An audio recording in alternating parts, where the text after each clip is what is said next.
Hello નમસ્તે જય કાના. આજે તો હું સવારે 4 વાગે ઉઠી ગઈ છું અને ઉઠવું પડે એમ જ હતું કેમ કે અમારા માતાજીના મંદિરનો પાટોત્સવ આજથી શરૂ થવાનો છે. ઉઠીને પહેલાં પીધું મેં ચિયા સીડ કેમ કે ગરમી બહુ જ છે. પછી પીધી ચા, એના વગર તો ચાલે એમ જ નથી હો. અને નાઈને કર્યા મેં ભગવાનને યાદ એટલે કે દીવા કર્યા. અને પછી આવી ગઈ હતી એ મુશ્કેલ ઘડી જેમાં મારે ઉઠાડવાના હતા મારા હસબન્ડને. અને એમની સુવાની સ્ટાઇલ તો જુઓ તમે. એને ખબર પણ નથી કે વિડીયો ઉતરી ગયો છે, જ્યારે વ્લોગ જોશે ને ત્યારે ખબર પડશે. હવે મેકઅપ લવર માટે હું એક હેક શેર કરું છું જે ગરમીમાં તમારું મેકઅપને લોંગ લાસ્ટિક રાખશે. એક રકાબી લ્યો, એમાં ફાઉન્ડેશન લઈને એને બરફ સાથે રગડો અને વધારાનું પાણી કાઢી નાખો ને પછી જો ગરમીમાં તમારું મેકઅપ જરાય નહીં ઉતરે હો.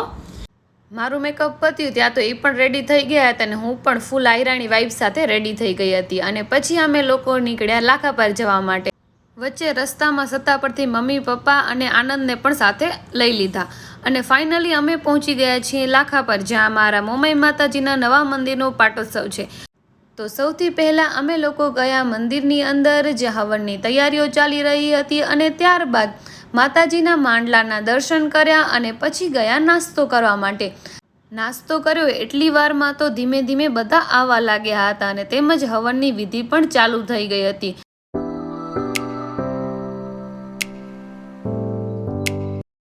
પછી તૈયારીઓ ચાલુ થઈ ધારાવાહી દેવા જવા માટેની. જુઓ આ ટ્રેક્ટર કેટલું સરસ શણગારેલું છે ભરતથી. પછી જોઈએ અમે માતાજીની મૂર્તિ પહેલી વખત. એને જોતાની સાથે જ એમ થયું કે બસ માતાજીને જોયા જ કરીએ.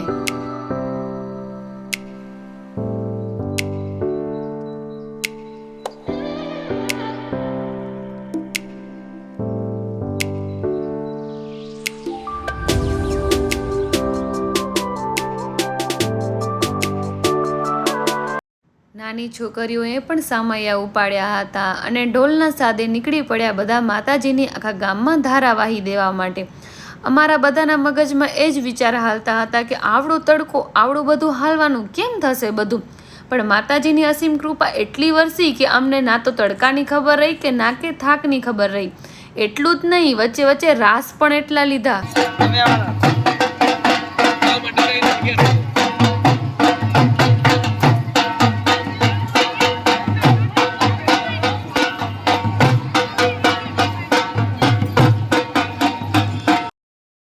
માતાજીની દૂધની ધારાવાહીથી જાણે આજનો આખો દિવસ પવિત્ર બની ગયો હોય ને એવી અનુભૂતિ થઈ રહી હતી અમને બધાને.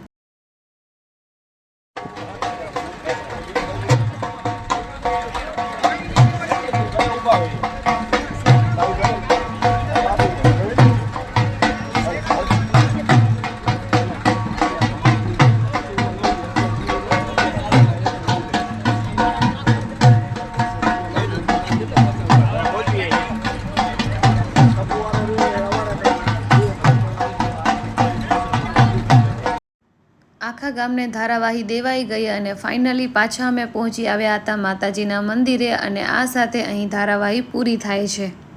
બપોરનું ટાઈમ થઈ ગયું હતું માટે બધા ગયા જમવા એટલે કે માતાજીની પ્રસાદી લેવા માટે. પ્રસાદી લઈને નીકળ્યા ઘર તરફ. વચ્ચે પીધું સિકંજી અને ત્યારબાદ ઘરે પહોંચીને થોડા એવા ફ્રેશ થયા, આરામ કર્યો અને ત્યાં તો વાગી ગયા હતા 4. તો પછી અમે કર્યો ચા અને નાસ્તો અને પાછા નીકળ્યા લાખા પર જવા માટે. અમે પહોંચ્યા ત્યાં સુધીમાં તો મૂર્તિને ઘઉંમાં એટલે કે અન્નાધિવાસ જે એક મહત્વપૂર્ણ વિધિ છે એ ચાલુ હતી. તો અમે પણ થોડા ઘઉં માતાજીની મૂર્તિ ઉપર રાખવાનો લાભ લીધો અને ત્યાં સુધીમાં તો હવન પણ પૂરો થયો એટલે અમે બધા બહેનોએ રમ્યા રાસ.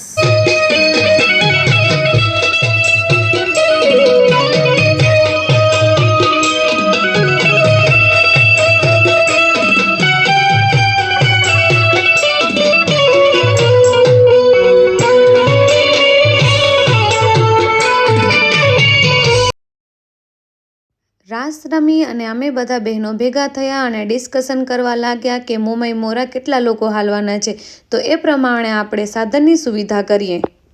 તો પછી જેટલા લોકો હાલવાના હતા એ લોકોએ પોતાના નામ લખાવ્યા મોમાઈ મોરા જવા માટે. અને આ ડિસ્કશન પતાવીને અમે લોકો બધા ગયા જમવા માટે. જમીને અમે પાછા નીકળ્યા ઘરે જવા માટે. જેવા અમે ઘરે પહોંચ્યા એવા છોકરાઓ મને હાઈ હેલો કહેવા માટે આવી ગયા હતા. એમને હાઈ હેલો કહીને જેવી હું ઘરમાં ગઈ તો જોયું કે મારું મેકઅપનું ને જ્વેલરીનું સામાન એકદમ વિખરાયેલું છે. એ જોઈને તો મને એમ થયું, હે ભગવાન, હું આને ક્યારે સમેટી લઈશ. બસ આ સાથે જ મારો આજનો દિવસ પૂરો થયો અને બીજા દિવસની સવાર મારી ચિયા સીડથી નહીં પરંતુ ગરમ પાણીથી થઈ. અને ગરમ પાણી પી લીધું એટલે મને લાગી ગઈ હતી ખતરનાકવાળી ભૂખ. એટલે અમે મંગાવ્યા જલેબી ને ગાંઠિયા. જલેબી ગાંઠિયા ખાઈ લીધા એટલે નાઈને ફ્રેશ થઈ અને ભગવાનને કર્યા યાદ. ભગવાનને યાદ કરી, દીવા કરી અને અમે નીકળી ગયા હતા લાખા પર જવા માટે. લાખા પર પહોંચ્યા એટલે એક બાજુ હવન ચાલુ હતું અને બીજી બાજુ અમારા બધાનું ફોટોશૂટ ચાલુ હતું. બપોરના 12 ક્યારે થઈ ગયા ની ખબર જ ના રહી. તો પહેલાં બધા મહેમાન જમવા બેઠા તો અમે બધી ઉદરિયા પરિવારની વહુઓએ બધાને છાશની સેવા આપી, એટલે કે બધાને છાશ પીરસી અને બધા જમી લીધા. એના પછી જમ્યા અને જમીને બધીઓએ એકસાથે ફોટોઝ અને વિડીયોઝ બનાવ્યા. અને પછી હું અને ગોપી ભાભી આવ્યા જહીબેનના ઘરે આરામ કરવા. અમારો આરામ એટલે ઘણા ટાઈમ પછી ભેગા થયા હોય એટલે સાથે બેસીને વાતો કરવી. પછી જહીબેને એકદમ સરસ કડક ચાય બનાવી, એ પીધી. ત્યાં તો કોલ આવ્યો કે મૂર્તિનું સ્નાન સેવા શરૂ થાય છે. એટલે બધા જલ્દી રેડી થઈને પહોંચ્યા માતાજીને સ્નાન સેવામાં. બધા વારાફરતીએ સ્નાન સેવાનો લાભ લીધો. ત્યાં તો નાની છોકરીઓએ મને કીધું કે અમને પણ વ્લોગમાં લ્યો ને, એટલે એ લોકોની ફરમાઈશ તો પૂરી કરવી જ પડે. પછી હવન પૂરું થયું ને આરતી શરૂ થઈ, પણ માતાજીની આરતીમાં એટલા મશગુલ થઈ ગયા કે વિડીયો ઉતારવાનું તો યાદ જ ના આવ્યું. પછી બધા બહેનો ઢોલના તાલે રાસ રમ્યા.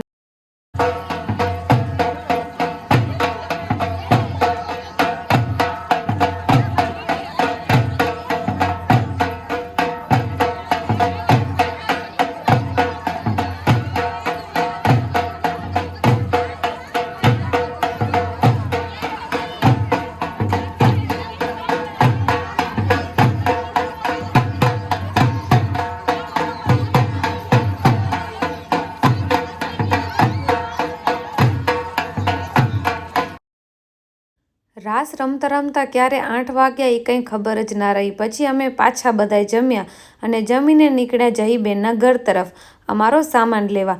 સામાન લઈને રિટર્ન થયા ત્યાં તો પતિદેવ ગાડી લઈને લેવા આવી ગયા હતા અને પહોંચી ગયા ઘરે. આજે છે માતાજીની પ્રાણ પ્રતિષ્ઠાનો છેલ્લો દિવસ એટલે ફટાફટ રેડી થઈને પહોંચી ગયા લાખા પર મંદિરે. અને આજે થોડા લેટ પહોંચ્યા હતા અને બધા કુટુંબના લોકો આવી ગયા હતા અને મહેમાનો ધીરે ધીરે આવવાના ચાલુ થઈ ગયા હતા. આ છોકરાઓને જુઓ તમે, બધે એક કુલર ઉપર કબજો જમાવ્યો છે. અને આજે હવનનો પણ છેલ્લો દિવસ છે અને હવનની પવિત્ર અગ્નિ, પવિત્ર મંત્રોનો સ્વર અને બધાની માતાજી પ્રત્યેની શ્રદ્ધાથી જાણે આખું વાતાવરણ દિવ્ય બની ગયું હોય ને એવું લાગી રહ્યું છે. આ ક્ષણ માત્ર એક વિધિ નથી પણ વિશ્વાસ અને ભક્તિનો મહોત્સવ છે. પછી માતાજીની પવિત્ર ધજા સાથે માતાજીની દિવ્ય મૂર્તિ તેમજ ગણપતિ દાદા, હનુમાન દાદા અને ખેતરપાળની દિવ્ય મૂર્તિઓ નવા મંદિરમાં વિરાજમાન કરવામાં આવી અને મોમાઈ માતાજીના જયકાર સાથે ઝાલર એટલે કે ઘંટ પણ વગાડવામાં આવ્યો.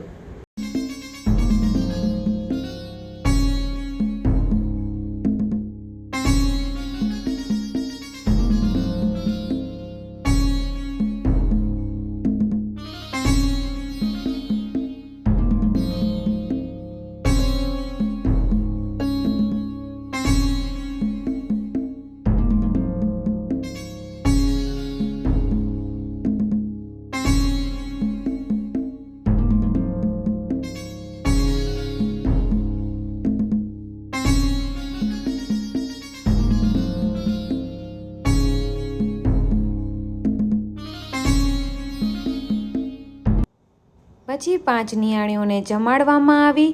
આ સાથે હવનની પૂર્ણાહુતિ થઈ. પહેલાં મહેમાન જમ્યા અને પછી છેલ્લે અમે જમ્યા.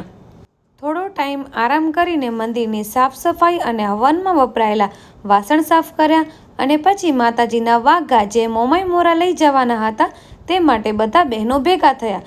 પછી માતાજીના મંદિરની પહેલી આરતી હતી એ માટે અમે બધા જ ભેગા થયા.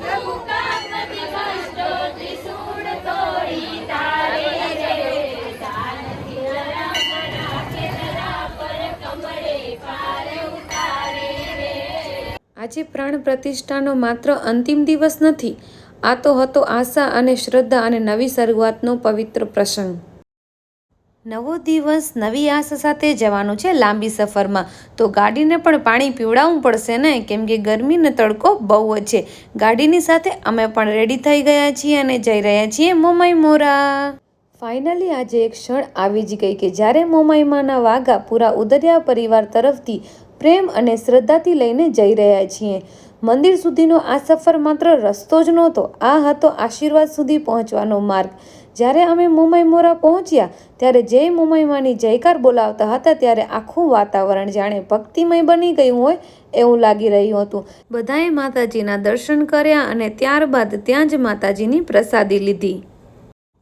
માં મોમાઈ તમારા બધાના જીવનમાં સુખ અને શાંતિ વરસાવે એવી પ્રાર્થના સાથે આ વ્લોગ અહીં પૂરો થાય છે. જો તમને આ વ્લોગ ગમ્યો હોય તો કમેન્ટમાં જય મોમાઈમાં જરૂર લખજો. Bye bye.